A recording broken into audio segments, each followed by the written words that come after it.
کوئی بھی جو بھی کینسر ہے نا، اس کا یہ میٹھا سوڈا علاج ہے.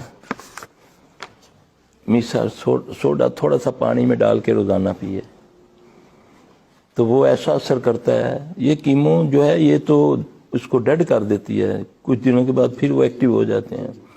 یہ اس سے لڑتا ہے.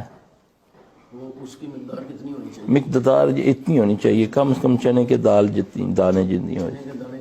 ہاں جی، پانی میں ڈال کے پی لے. ایک ٹائم پیے. اگر زیادہ بلڈ کینسر ہے تو وہ 2 ٹائم پی لے. رسولی ہو، ٹیومر ہو تو ٹیومر کا بہترین علاج ہے سوکھی تخم لنگے. خشک، اس کو بھگونا نہیں ہے، اس کو ایک چھوٹا چمچ پانی کے ساتھ لے کر اوپر سے پانی پی لے. پھر اس کو پیاس، وہ جیسے جیسے اللہ ٹھیک کرتا جائے وہ چھوڑ دے. اس سے پیاس بہت لگے گی، وہ پانی نہ چھوڑے، پانی پیتا رہے. جی، ایک بار عصر کے قریب پہ پی لے. یہ دونوں چیزیں بھی کام کر سکتے ہیں، تخم لنگا بھی اور میٹھا سوڈا دونوں استعمال کر سکتے ہیں؟ نہیں، اگر کینسر کی ہے تو وہ اور چیز ہے. ویسے بھی ٹیومر اس کا ریشے کا بھی تو بن جاتا ہے نا، ٹی بی کا بھی ٹیومر. اچھا، پھر وہ یہ دونوں کر لیں، اللہ تعالیٰ شفا دے انشاءاللہ. جس کو ہیپیٹائٹس سی ہو نا، چاہے آخری سٹیج ہو، وہ ہلدی لے نا، ہلدی، عامہ ہلدی. کیونکہ یہاں جو ہماری بازاری ہلدی ہے نا، وہ اس میں کچھ نہ کچھ مکس کرتے ہیں. یہ کٹوائے، اس کو پنساریوں سے مل جاتی ہے، اس کو کٹوانا ہے. کٹوا کے پسائیں نہیں، اس کو گرینڈ نہیں کرنا. پسوانے کے بعد اس کو کپڑے سے چھان لیں، کانچ کی شیشی میں ڈال لو اس کا جو برادہ ہے. تو اس کو گرم پانی، نہ زیادہ تیز گرم نہ ہو نہ ہی ٹھنڈا ہو، نیم گرم پانی میں اس کو ایک چھوٹا چمچ ڈال کے پینے سے صبح نہار میں اس کا علاج ہے. صبح شام ایک بار صبح. ہاں جی. نہیں، ہیپیٹائٹس، یہ اس کا جگر کی جو بھی بیماری ہے، پیتے کی، اگر پیتے میں پتھری ہے تو کچا پیالہ لے لیں. پیالہ کچا لے لیں نا، آج ملتے ہیں نا یہ جو اس کے مٹی والے ہوتے ہیں. اس کو رات کو اس میں جو جتنی اپنی قوت ہے 3 ڈال لیں. یہ انجیر نہیں ہوتی، انجیر کو پانی میں ڈال کے بھگو کے اوپر ململ باندھ کے اور اس میں رکھ دیں. آپ نے فرمایا شبنم میں ایک ایسا قطرہ ہوتا ہے جو جنت سے آتا ہے. ہاں جی، پڑھ کے دیکھ لیں. کتنے دن کرنا ہے؟ جب پتھری نکل جائے، ریزہ ہو جائے گی، بھی چھوڑ دیں. انجیر ویسے بھی بواسیر نہیں ہونے دیتی، جوڑوں کا درد نہیں ہونے دیتی. ابھی بیٹھے کلو کھا جائے. بواسیر کی حالت میں یہ گیلی کر کے کھانی ہے یا خشک کھانی ہے؟ وہ خشک کھانی، وہ بلکہ تازی ملے تو وہ کھائیں.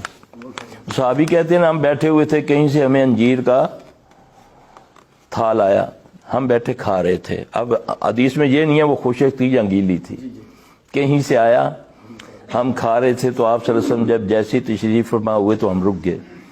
آپ نے فرمایا، کھاؤ، یہ جنت کا میوہ ہے، اس کے کھانے سے نہ بواسیر ہوتی ہے نہ جوڑوں کا درد ہوتا ہے.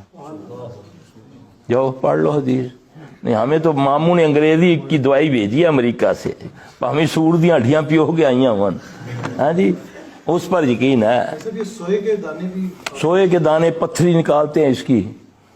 سوئے کے جو ہوتی ہے پتے، یہ اپنا یہ مسانے جو گردوں کی پتھری ہے نا، اس کے لیے اتنا زبردست یہ نسخہ ہے نا. رات کو سونے سے پہلے 1.5 لیٹر پانی لے، 1 مٹھی سوئے کی لے لے، جیسے مل جاتے سستے ہیں. اس کو بوائل کرے. جب پانی پاؤ تھوڑا سا سوکھ جائے، وہ پانی پن کے ڈال لے، کوسا رہے، تھرمس میں ڈالنا ہے. مریض کو 1 گھنٹے کے بعد سویا بھی ہو تو جگا کر پلاؤ اس کو. یہ پتے کے لیے بھی ہو سکتا ہے یا صرف گردے کے لیے؟ یہ میں پتے کا تو نہیں کہہ سکتا کیونکہ میں نے یہ نہیں پڑھا ہوا. میں تو گردے کی پتھری، مسانے کی پتھری کا کہہ رہا ہوں. ہاں جی، شوگر کے بہت سارے علاج ہیں جی. شوگر کا علاج زیتون کا تیل بھی ہے. رات کو سونے سے پہلے بڑے 3 چمچے، صبح نہار میں 3 چمچے کر کے دیکھ لیں، چند دن کر کے دیکھ لیں. ہاں جی. پھر شوگر کا علاج یہ بھی ہے السی کے بیج، کلونجی کے بیج، کلونجی، ان کو برابر آپ کوٹنا ہے. یہ آپ گرائنڈ نہ کیا کریں ان چیزوں کو، تھوڑی محنت ڈالو، ایکسرسائز بھی ہو جائے گی. ہاں جی، تو وہ آپ صبح نہار منہ چھوٹا چمچ پانی کے ساتھ لے لیں. یہ شوگر کے لیے بھی ہے اور بھی بڑی چیزوں کے لیے ہے. ایسے بندہ نر بن جاتا ہے، جوڑاں دی ہڈیاں بھی پوریاں ہو جاندیاں. پریشر والے مطلب اگر زیتون تیل استعمال کریں گے، جو بلڈ پریشر والا کبھی بھی زیتون کا پکا ہوا کھانا نہ کھائے، اور کچا زیتون پینے سے جو ریفائنڈ ہوا وہ ملتا ہے، اس سے بلڈ پریشر ٹھیک ہوتا ہے. اگر آپ ایسے پئیں گے تو آپ کو تو وہ فائدہ دے گا، کیونکہ دنیا میں ایک واحد آئل ایسا ہے زیتون جس میں کولیسٹرول نہیں ہوتا. ہاں جی، اور تو یہ بڑی برکت والی چیز ہے. یہ پراٹھا وغیرہ بنایا آدمی اس سے نہیں، گرم نہیں کرنا اس کو. نہیں، پراٹھا بھی آپ دیسی گھی سے کھائیں نا. دیسی گھی ایک واحد ایسی چیز ہے، اللہ کرے یہ خالص رب ہے، ایک واحد دنیا کا دیسی گھی ایسی چیز ہے کہ جو انسانی ٹمپریچر پر کھر جاتا ہے نا. ہاں جی، ہاتھ پر ڈالیں چاہے کتنی سردی ہو، ایسے ایسے ملے ہو، صحیح ہے نا. تو یہ جو آئل ہم کھاتے ہیں نا، یہ جو ہم آئل کھاتے ہیں، یہ 180 ڈگری پر جا کر اس نہج پہ آتا ہے کہ جب انسانوں کی نالیوں سے نیچے صحیح اتر جائے.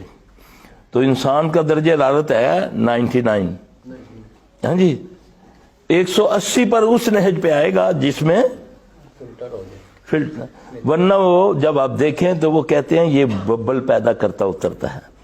ہماری بھی زنانیاں جو ہے نا، گٹر بند زیادہ ان کی وجہ سے ہوتے ہیں، بڑھیاں کی وجہ سے. تیل پانیاں پھر وہ جرا نہیں کھاتا جانا ڈول دینیاں، وہ جا کے تے اندر جم جاتا ہے نا. پھر جلے نالا کھلواؤ نا تو ایڈے ایڈے ڈلے نکلتے نہیں. تو اپنے اندر تمہارے کیا لگا ہوا ہے؟ اے سی لگا ہوا ہے. تھوڑا یہ تیل اس لیے ہوتا ہے کہ ہنڈیا لگے نہ، جلے نہ، رنگ ہی نہیں چڑھیا جی. ایک لال مرچاں پاؤں پاویں انہیں کھوتے دا پیر رگڑ کے پایا ہوئے، رنگ چڑھنا چاہیے کھانے چ. ہاں جی، پھر ایسا رنگ چڑھتا ہے، پھر ساری زندگی آ کرتے رہتے ہیں. ہاں جی، ڈاکٹر بھی اندر تن کے پاندے نے، اندروں اینڈوسکوپی کر دیں، کہتے کوئی پتہ نہیں لگتا جی. جی یار ہن سارا کچھ سیکھو گے تسی تو پھر میرے کو کون آئے گا؟ تسی تو حکیم بن جاؤ گے یار. یہ کس کا ہے بھائی؟ میدے کا بھائی، زیتون کا تیل.